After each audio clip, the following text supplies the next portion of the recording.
Good day, ma'am. Today I will discuss the ethical relativism and the ambivalence of Filipino cultural values. So, ethical relativism is a theory that holds that there are no universally valid moral principle, that all moral values are valid relative to cultural or individual choice. For an ethical relativist, whether an action is right or wrong depends on the moral norms of society or the moral commitments of the individual. And no absolute standard exists by which differing goals or commitments can be judged, according to Camp Allen and Vary 2015. Hence, there are no values that cut across cultural boundaries, and peoples that are not relative to the specific place or context in which they are held. Morality thus depends on specific social or cultural circumstances, traditions, custom, and etc. What is then morality, right or wrong, may vary fundamentally from person to person or culture to culture. Without a doubt, ethical relativism poses a great challenge to the very foundation of morality.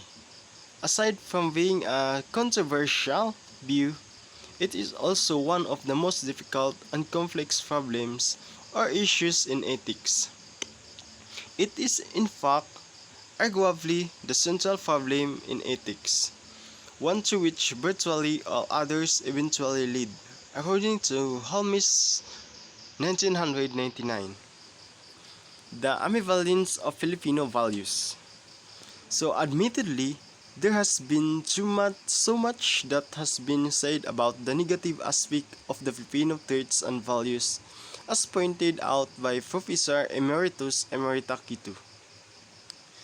These negative sides of the Filipino cultural character, as mentioned by Dr. Quito, have been conveniently made as an excuse for our weak character. They have been also made as the culprits, the scapegoat of our failures, both individually as well as collectively. Some of these are hiya, ningas kogon, pakikisama, patigasan, bahala na, kasi, saving face, sakop, bukas na, and mamaya na, utang na loob, kanya-kanya. As we saw in the above by Kitu, the Filipino traits and values can be methodically viewed from the lens of ethical relativism. For in every trait and value of the Filipino, there is always something that is good or a positive aspect. It is only a matter of appreciation and putting each particular cultural value in proper perspective that would allow us to see the good and positive side of our character. Cultural relativism, the view that right and wrong and or moral values are rooted in experience, habits and preference of culture. Different cultures have different moral rules, thus there is no morality that is binding to all and at all times. It is now a common and well accepted belief that culture plays a very influential and crucial role in the development and formation of one's moral character. Various studies, especially in the broad fields of the social sciences, such as in sociology and anthropology, provide enormous scientific data to support the major and significant impact that culture contributes to moral behavior. Apart from genetics, culture is undeniably is a major force to reckon with, if, if only to have throughout genuine and meaningful multidisciplinary discussion in ethics. In fact, for a lot of thinkers, they even go to the extent of saying that one can never truly separate morality from culture.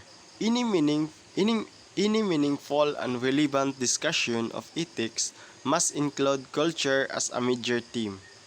To disregard or treat it as just a minor and negligible components is stories getting lost in vague and even groundless metaphysical generalities.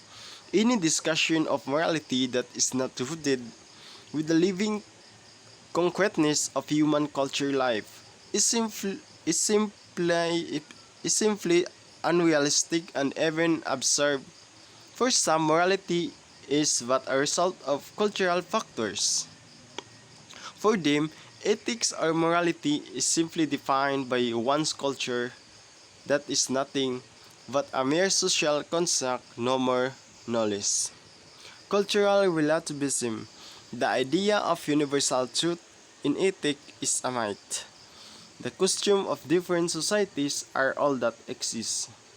To say that a costume is correct or incorrect would imply that we can judge that costume by some independent standards of right and wrong, but no such standards exist.